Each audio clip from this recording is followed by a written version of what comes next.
Welcome back to the Fourth Way Podcast. In the last episode, I talked a bit about purpose.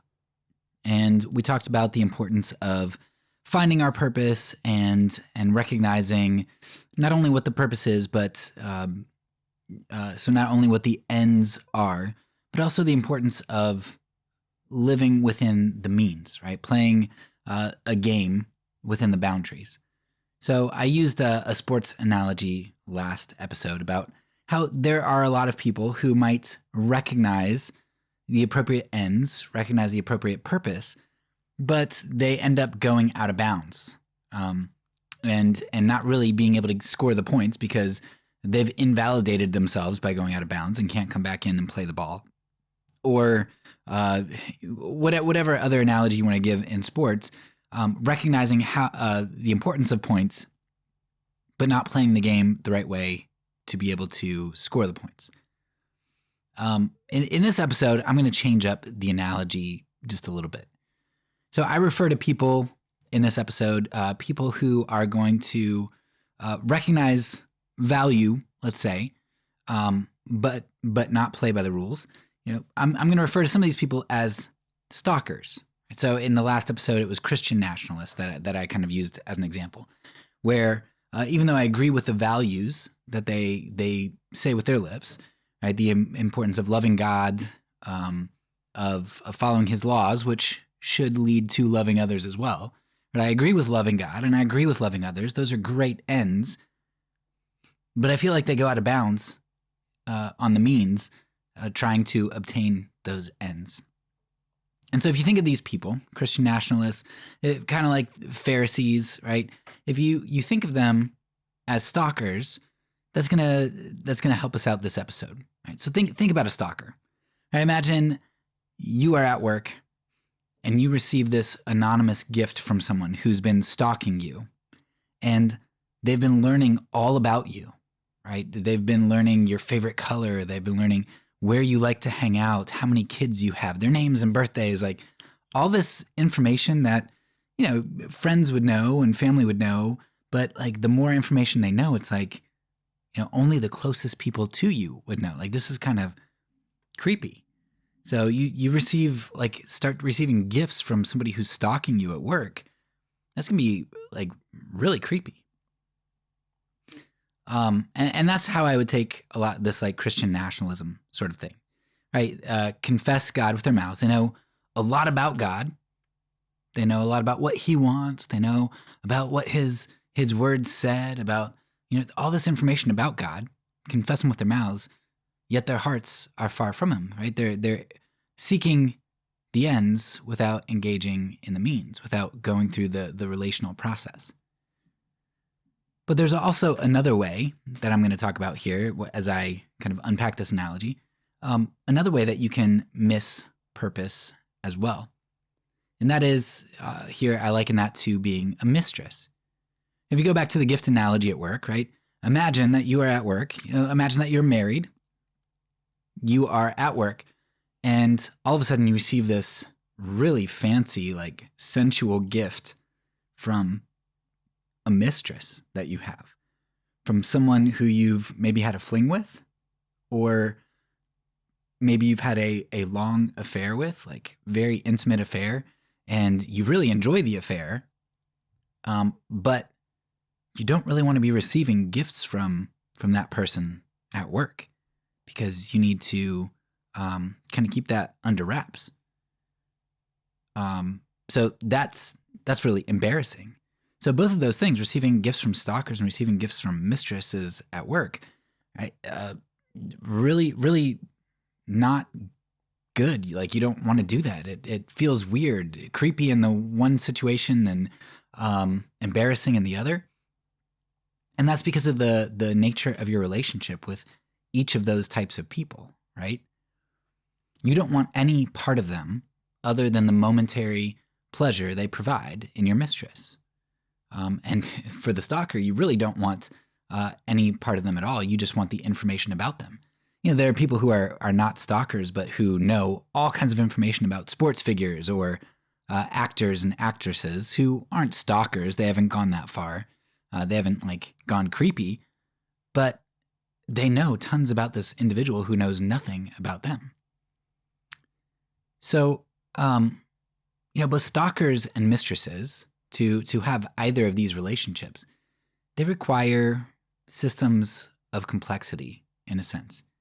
The stalker has to memorize lots and lots and lots of facts. They have to do lots of research because they can't talk to the person who they're stalking. They're stalking them from a distance. Like, the reason that they're stalking them is because they don't have a relationship. But if I knew what I know about my wife now, if I knew that and I wasn't in a relationship with her, I knew her schedule, I knew like all these things, I'd be a stalker.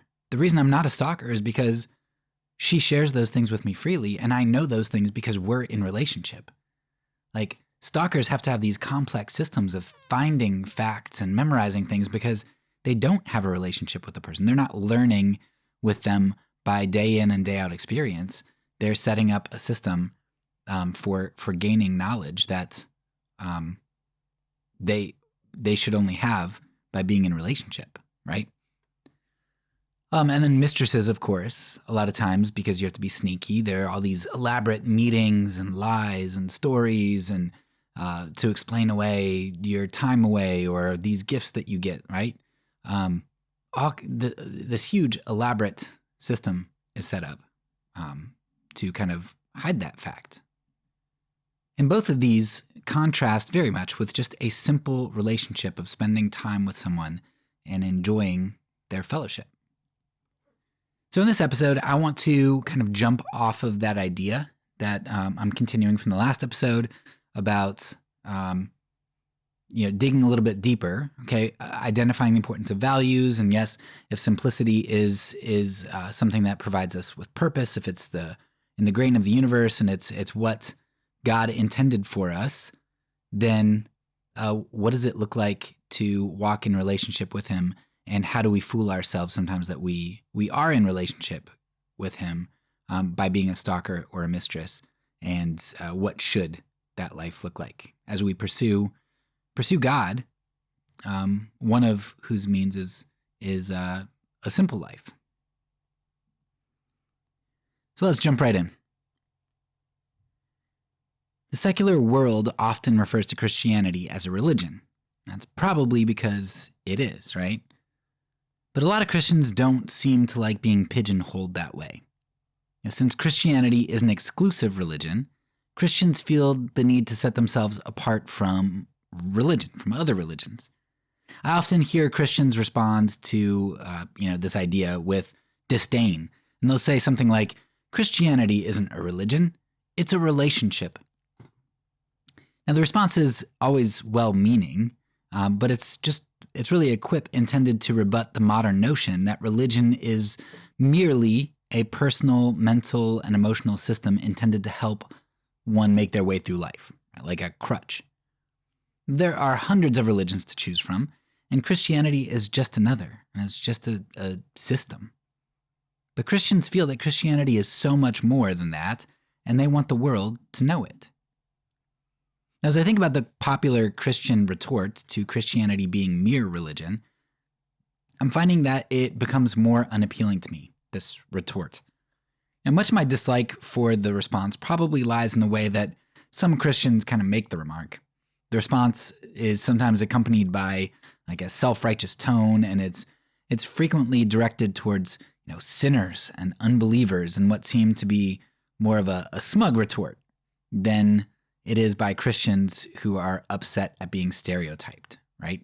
It's like those YouTube videos that say, owned, like all these apologetics videos, and they're trying to be like, apologist owns atheist. And that's kind of what it feels like to me. It feels like it's just a smug retort a lot of times. Rather than the response being really a theological or apologetic rationale for why one should be a Christian, a lot of times it's just a pointed response. When used with such a demeaning tone, I really find the quip absolutely unappealing. And even when used appropriately, though, I'm finding that I just don't like the way Christians respond. And it's not because saying that Christianity is a relationship is inaccurate, but rather that it's not very precise. Like, it conveys a true idea, but it often fails to take the unbeliever or the Christian to the proper conclusion, and sometimes I think it can actually do more harm than good.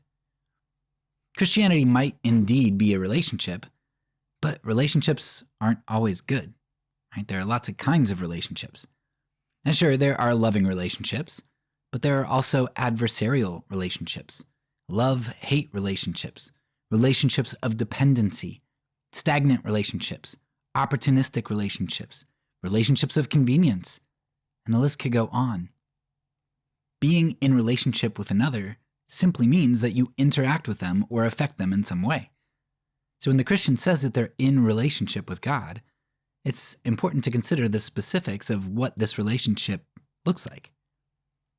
In John 4, Jesus says that there are two primary ways in which we are to have relationship with God, in spirit and in truth. In Luke 10, we see a similar concept, where we are told to love God with all our heart, soul, strength, and mind. In both instances, it seems apparent that we have at least two ways in which we have relationship with God. One is through the mind, through contemplation and through understanding. We relate to God by knowing about God, by knowing truths and meditating on those. And at the same time, we are called to do much more than simply know about God. We are called to experience Him, to socialize with Him, to commune with Him, and to long for Him and draw near. A true relationship with God involves our minds and our souls, our thought and our experience. Unfortunately, many who claim that Christianity is a relationship fail to understand that being in a relationship with God isn't necessarily good. In fact, it can be extremely harmful. From everyone who has been given much, much will be required. To be in a relationship with God is a huge responsibility. The man who hid his talent from his master, or Judas, the betrayer of Christ who now wishes he would have never been born, or the unforgiving debtor who owed his king, they all came to a point of realization that it would have been better for them if they had never had a relationship with their masters. Being in relationship sometimes brings with it greater accountability and consequence. To have knowledge of God or experience with Him, and to disobey or reject Him, that's a very serious thing. As I'm talking right now, there are many who think that they're Christians, but are really just heaping up consequences upon themselves as they are in some sort of relationship with God, but not following His commands, not truly being in relationship. And these Christians know about God. They defend God. They study theology and apologetics. They are in an intellectual relationship with God, but they don't commune with Him. They're stalkers. They study God, dissect His words and actions, and make intellectual arguments for Him and His supremacy, but they don't know Him experientially. We're all familiar with the concept of stalkers, and generally they elicit thoughts of Hollywood and the famous. The stars often have a small group of followers who are so infatuated with them that these stalkers might send them gifts and cards, defend them vehemently on social media, purchase memorabilia and personal objects relating to the stars, study the stars, and even show up at their residence seeking to interact. The stalker relationship is creepy, and it's really a one-way relationship. There's no reciprocity. Stalkers often have an intellectual knowledge of their target to the extreme. They know their favorite colors, their schedule, their history, all sorts of minutia. But the stalker does not have social access. They have no contact. They have no experiential knowledge. The Christian stalker is the same. They study God, buy books and memorabilia about Him, show up in His churches and defend Him on social media. They honor God with their lips, but their hearts are far from Him. Others have the opposite problem. Rather than get to know God for the sum of what He reveals Himself to be, these individuals take particular experiences of God and emphasize them. Some take their experience of God's love and fail to acknowledge His wrath. They can't fathom a God who could permit the consequences of sin because they only want His warm and tender love. Some do the opposite. They may have an experience with extreme injustice in their lives, or they may have lived such a sheltered life that they never experienced significant sin in their own life or in the lives of any in their community. In both cases, the justice of God becomes the focal point, and these individuals tend towards legalism. They have little compassion or mercy for real sinners, and those on the fringes of society. They love the thought of God's justice, either because they want wrathful vengeance for the evil done to them, or because they are so removed from egregious evil that they think themselves above such sin. Though both of these individuals come to significantly different or unrelated conclusions, their reason for arriving at such conclusions are often the same. They are mistresses of God. Mistresses experience their lover in short, intense experiences. Each rendezvous likely involves an intimate encounter. There are gifts. There's stimulating conversations as the lovers catch up with what has happened since their last rendezvous. And of course, there's the intense, passionate sexual encounter. Unlike a wife who experiences all the good and the bad of her husband and chooses to live and love through both of those things, a mistress tends to only experience the good until she tries to deepen the relationship. The gifts, the conversations, and the sexual pleasure upon each encounter with her lover are all she knows. She doesn't have to work out a fair division of labor in the house, experience her lover's annoying idiosyncrasies day after day, or bear the weight of her lover's condescending remarks.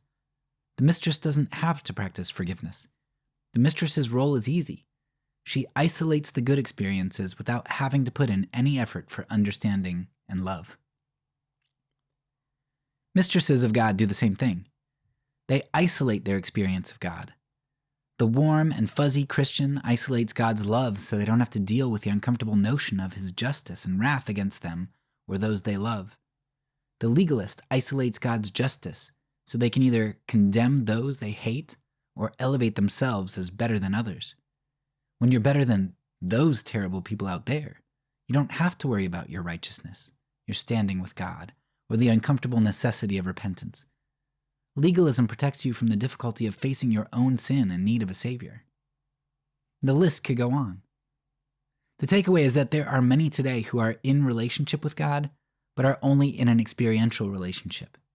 They isolate God's actions in the world and in their lives, but refuse to know God enough so that they can accept him for all that he is. In reality, then, they don't love God for who he is. They love isolated attributes and experiences of God, like justice or compassion or something else. Now, please don't take the above as condemnation.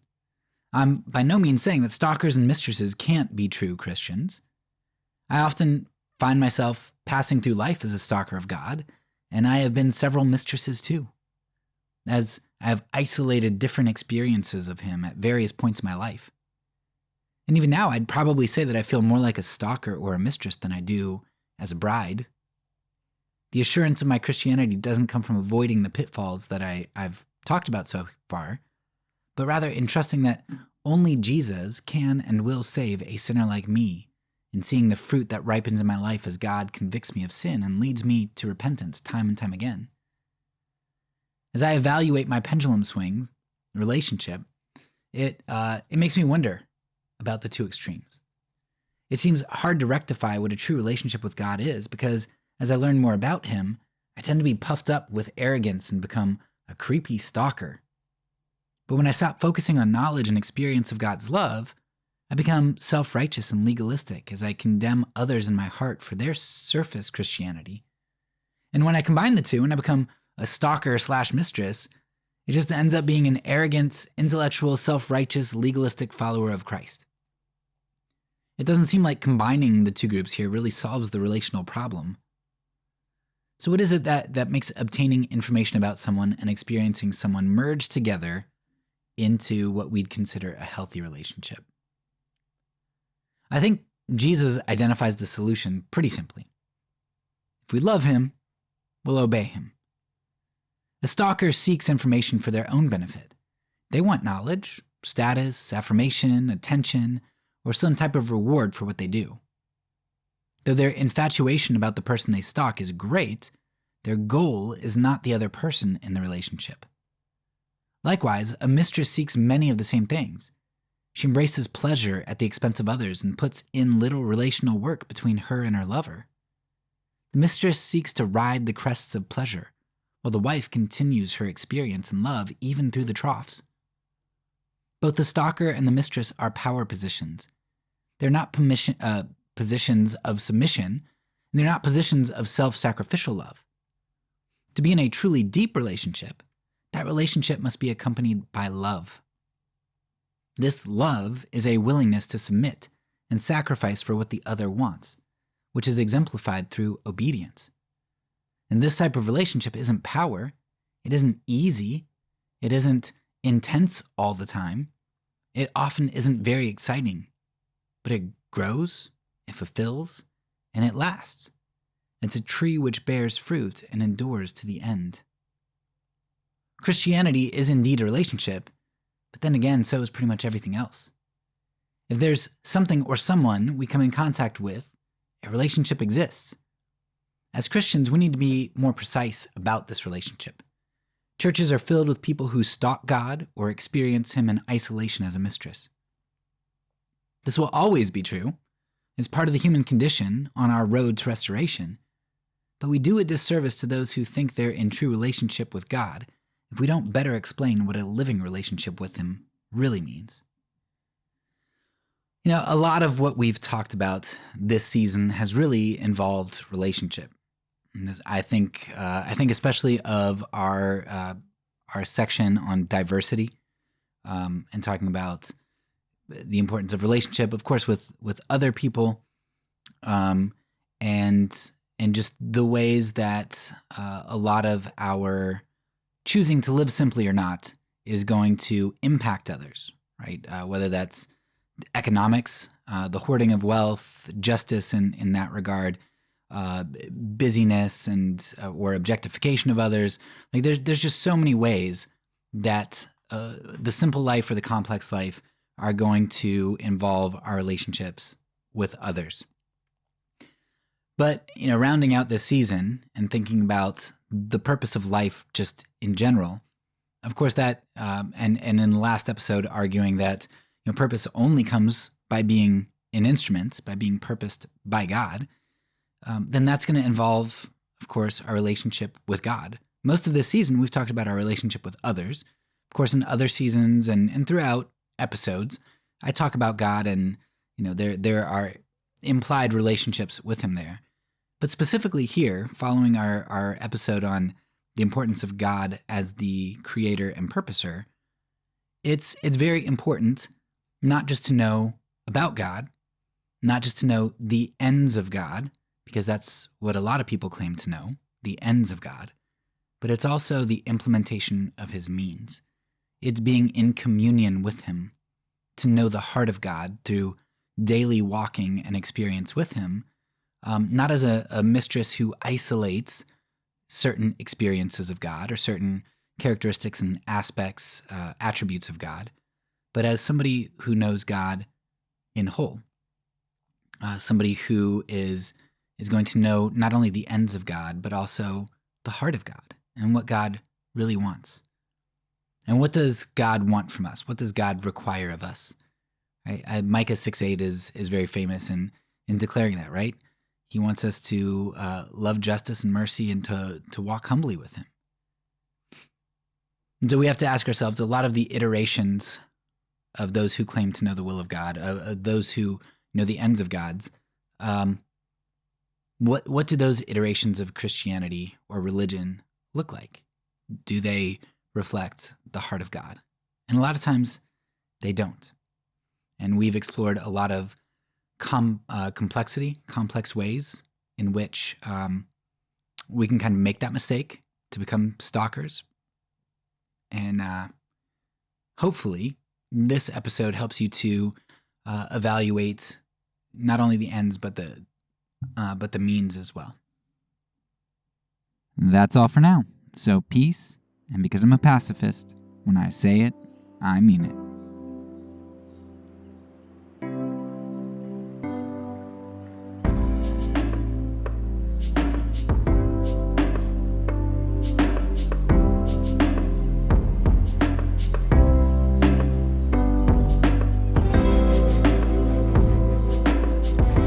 This podcast is a part of the Kingdom Outpost Network. Please check out the links below to find other great podcasts and content related to nonviolence and kingdom living.